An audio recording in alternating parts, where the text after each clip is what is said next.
Ever wondered about the small business owners that live in the back?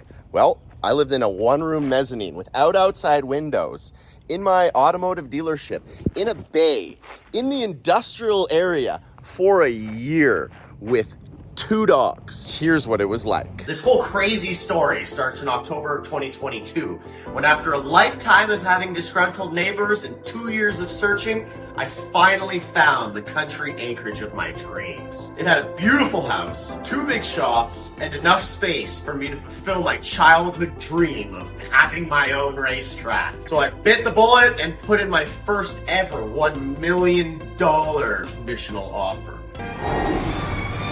$1 million. Whew, $1 million is more money than I've ever seen my whole life. In order to make the deal happen, I had to sell my current house, so I rushed and put her on the market. 1 month later, just as my house was selling, somebody else snuck in and put in an unconditional offer. Not contingent on a house selling, and their offer was accepted. The reality of it, though, is that I was past the point of no return, and I couldn't go back on the sale of my house. So I did what I had to do, and I sold it, and that left me in a pretty tough spot, because I was officially homeless. With 2 dogs and no real fixed timeline on when I was gonna find my next property, like it could realistically come on the market tomorrow, nobody was renting to me. I took what seemed like my only option and moved my whole life into a 120 square foot mezzanine above my office in my garage, and all of my house stuff into a storage locker. I don't know if anybody else is out here living their life in a storage container. I mean, I'm not living in the storage container. I just have all of my stuff in the storage container. And all I gotta say is, you know what? We're gonna have our day. One day we'll have our day here. I hope that day comes pretty soon.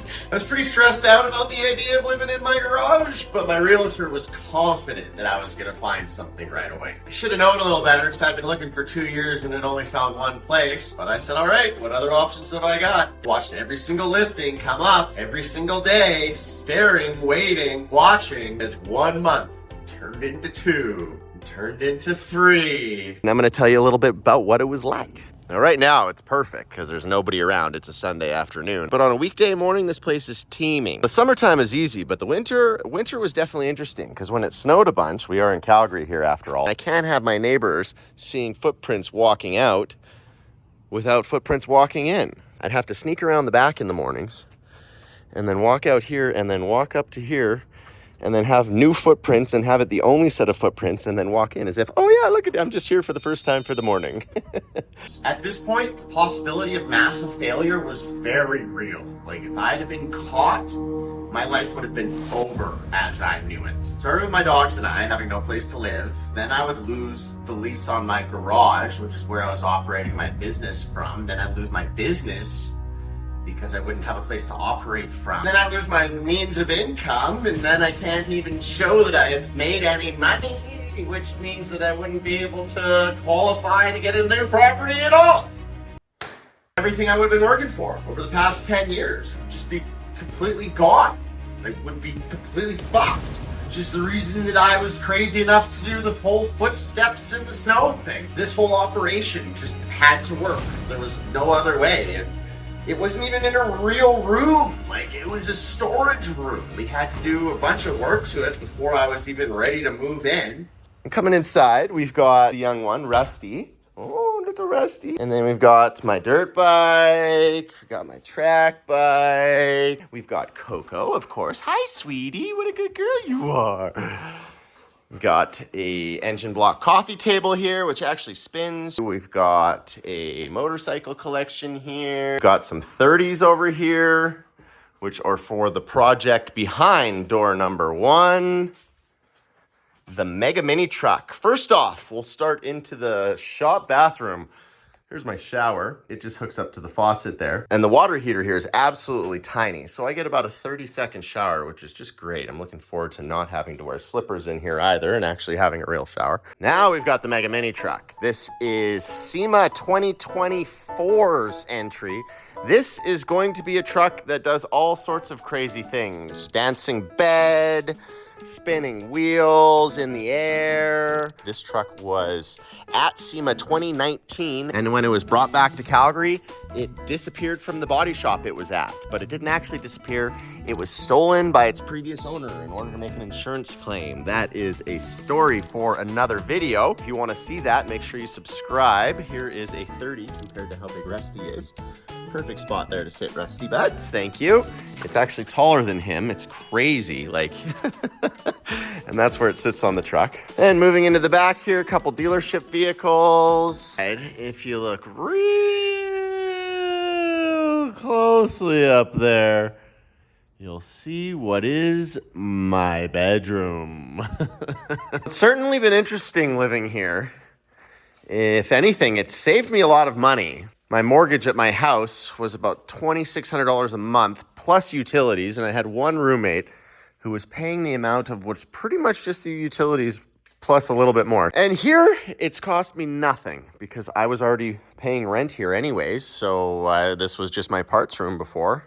Now it's just a little bit more. Let's go upstairs and take a look, shall we?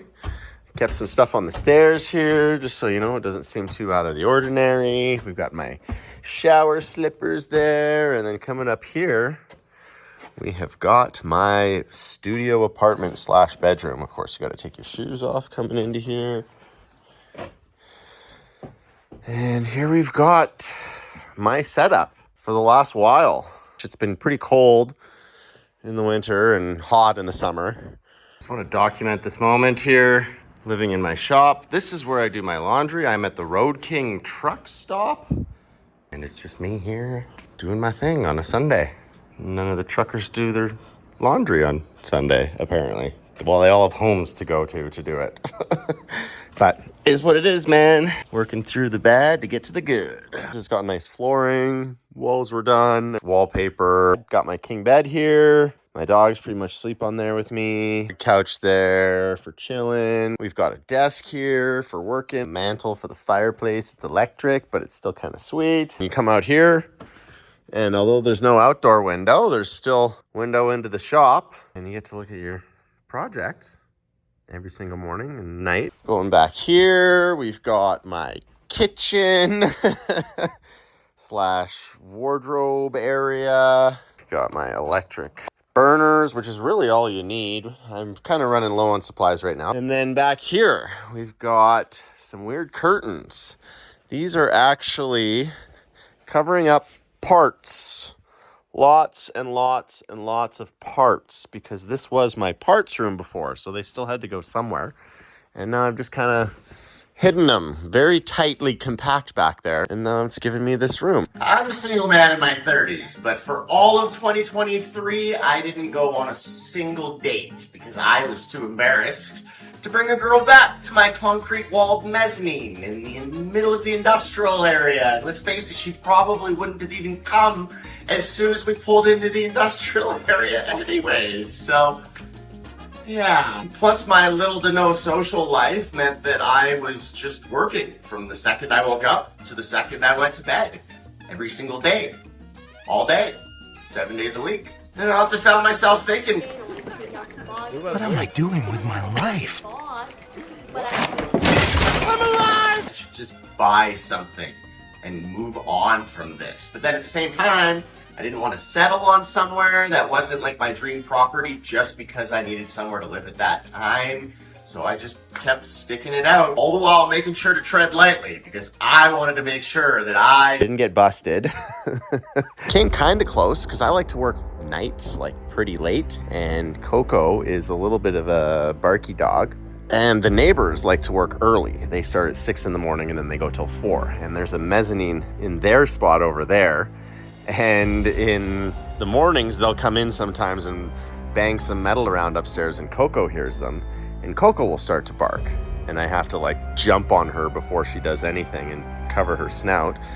Or else she'll give us away that we're living up here. So I couldn't even sleep with earplugs because I had to live on constant alert that these guys were going to hear me. And eventually 9 months rears its ugly head. And you think things can't get any worse until you realize you're 3-year garage lease is coming up for renewal at the end of 2023, which actually finally puts a definitive end date to all of this. Made it all now or never. And the scary thing was that I was starting to lose hope. It was kind of starting to feel like never at that point, and I really didn't have a plan B. But then, seemingly out of nowhere, I saw it. My dream property! Oh! The ad literally starts with the 2 words, collect cars. Yeah, I do. It had been posted the entire time, but the original asking price was way over double what my original budget was, so I didn't even see it on my radar. But thanks to a pretty measurable price drop in the real estate market in Calgary in 2023, along with that decently large chunk of change that I had saved through the whole housing cost thing, and another decently large chunk of change that I had made because all I was doing was working, put it within what is now my new price range. The once unattainable had entered the realm of attainable. After talking with multiple banks and mortgage brokers until I heard a yes on my approval, I finally put in that unconditional offer of what to me was a ridiculous number, $1.6 million. And guess what? They accepted! Woo! I was a homeowner, baby! I had to overcome my circumstances, but it still comes down to your perspective, because I've seen plenty of videos where people are talking about this dream setup being the garage living. But I don't know. Is this a nightmare or is this the dream come true? I've been trying to figure that out for the last 11 months, but I guess in my situation, it's been nightmare because where I'm going next, that's the dream come true. Surreal to be here right now because I am standing in front of officially my brand new acreage. That's right. I got keys. Oh my God. I don't even know where to start now. This is amazing. Big moment here. This is the first time these dogs are ever going into their brand new home. Your brand new home. Go inside.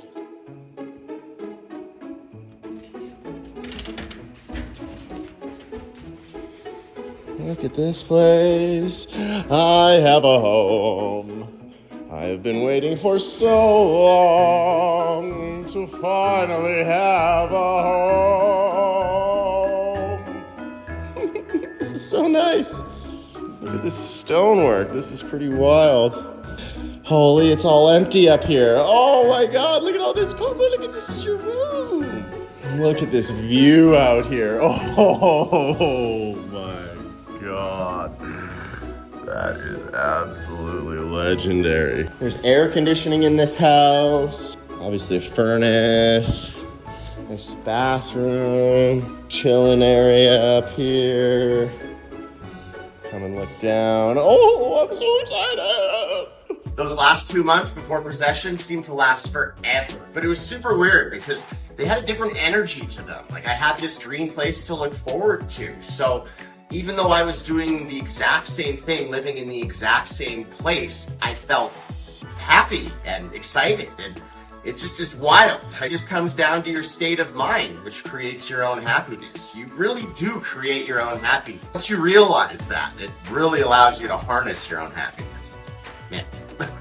In the end, I suffered a bit, but I kept the bigger picture in focus, and I ended up with a property that was 3 times larger than the last one, 3 times closer to the city than the last one, which is huge, and is actually more of a retirement investment because the back 40 here, we're so close to Calgary that in 20 or so years the city will be here. That'll sell to developers, then I'll be able to retire off that and enjoy the rest of my life. Whereas at that other place, there was none of that opportunity. Good things really do come to those that wait, and I was a prime example of that. And now I got my dream place. I've got the racetrack of my dreams. The last couple of videos that I made were about building and enjoying that racetrack. Check those out. And for the first time in my life, I'm free of neighbors that hate me and my abundant style. As you can see, quite a few things have changed. And as a motorhead's gonna do, you know, I've kind of decorated my house with motor stuff. And then it kind of goes beyond that too, you know. I've acquired over 50 vehicles in the last 6 months. And I've been decorating my acreage with all these vehicles. And I've been filming the entire thing. So the next YouTube video is gonna be the acquisition of said vehicles. In the meantime, check out one of these 2 other videos. Yes, they're good. You'll enjoy, I promise. Can I promise that? Yeah, I'm promising that.